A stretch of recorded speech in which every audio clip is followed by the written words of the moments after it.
மல்லிக்கு ஒரு விஷயம் நல்லது நடந்தா, அடுத்து ஒரு விஷயம் கெட்டது நடக்கும். அது என்ன அப்டின்னா, அது அவங்களோட நியதி அப்படிங்கிற மாரி தான் தெரியுது. ஏன்னா, அவங்கள பொறுத்தவரைக்கும் இப்ப விஜய் ரிலீஸ் ஆயிறாங்க. ஜெயில்லருந்து வெளிய வந்துருந்தாங்க. இந்த கேஸ்ல உண்மையான குற்றவாளிகள கண்டுபிடிங்க அப்படிங்கிற மாரி ஜட்ஜ் தீர்ப்ப சொல்லிருவாங்க.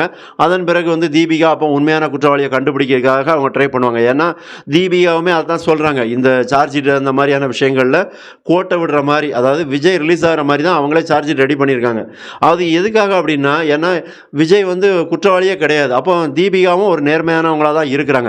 அவங்கள பொறுத்தவரைக்கும் ஒரே ஒரு விஷயத்த மட்டும் தான் அவங்க வந்து நெகட்டிவா இருக்கிறாங்க. எப்படி அப்படின்னா, மல்லிங்கிறவங்கள மட்டும் அவங்க பழி வாங்கணும். ஏன்னா, அவங்க தம்பி சாவுக்கு காரணம் மல்லி அப்படின்னு நெனச்சுக்கிட்டு இருக்காங்க. அவங்களுக்கு உண்மை நடந்தது என்ன அப்படின்னு அவங்க கணவர் திலீபன் எவ்வளவோ புரிய வைப்பாங்க. அதுவும் நடக்காது.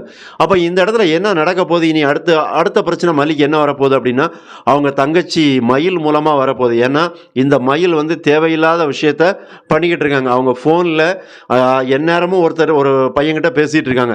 அதாவது ஒரு பொண்ணு இந்த மாரி தனிமையில இருக்கிறாங்க, தனியாவே போறாங்க.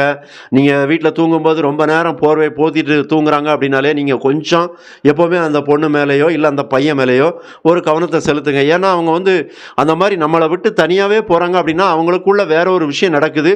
அப்ப அவங்க வந்து நம்மள விட்டு என்ன செய்றாங்கன்னா, நம்மள விட்டு விலகணும்னு நெனைக்கிறாங்க. அப்ப அந்த விஷயத்த தான் இந்த மயில் பண்ணிக்கிட்டு இருக்காங்க. அப்ப அந்த மயில் அது பண்றது என்னன்னா, அந்த பையன வீட்டுக்கும் வர சொல்றாங்க. ஒரு கட்டத்தில ராஜி அத கண்காணிச்சிருந்தாங்க. அப்ப ராஜி இதில வந்து பெரிய ஒரு சூத்திரதாரியா இருப்பாங்க. என்னன்னா, இந்த மயில வச்சு மல்லிய பழி வாங்குறதுக்கும் இந்த ராஜி முயற்சி பண்ணுவாங்க அப்படிங்கிறது தெரியுது. ஏன்னா, இந்த ராஜிக்கு ஒரு சின்ன விஷயம் கிடைச்சுனா போதும், அத வச்சு அல்வா சாப்பிடலாம் அப்படின்னு தான் நினைப்பாங்க. அப்ப மயில் விஷயம் கிடைச்சது அப்படின்னாலே, அப்ப மயில என்ன பண்ணுவாங்க, மல்லிக்கு எதிரா தூண்டி விடுவாங்க அப்படிங்கிற மாரி தான் தெரியுது. கண்டிப்பா இது நடக்கும். நீங்க வேணா பாருங்க. இன்னும் ஒரு 4, 5 எபிசோடுக்குள்ள இந்த ஒரு விஷயம் நடக்கத்தான் போகுது. ஏன்னா, ராஜி வந்து மல்லிய பழி வாங்கணும் அப்படிங்கிற மாரி தான் துடிச்சிட்டு இருக்காங்க.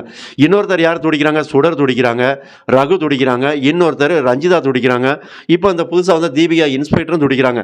ஆக மொத்தத்தில மல்லிக்கு இவ்வளோ எதிரிகள் எப்படி சமாளிக்க போறாங்க? ஏன்னா, சொந்த தங்கச்சியே தனக்கு எதிரியா மாறுனா மல்லியோட மனநிலை எப்படி இருக்குங்கிறத கொஞ்சம் யோசித்து பாருங்க. நான் சொல்ற கருத்து எப்படி சரியா அப்படிங்கிறத உங்க கருத்துல பதிவு பண்ணுங்க. மறக்காம சப்ஸ்கிரைப் பண்ணுங்க, லைக் பண்ணுங்க. நன்றி.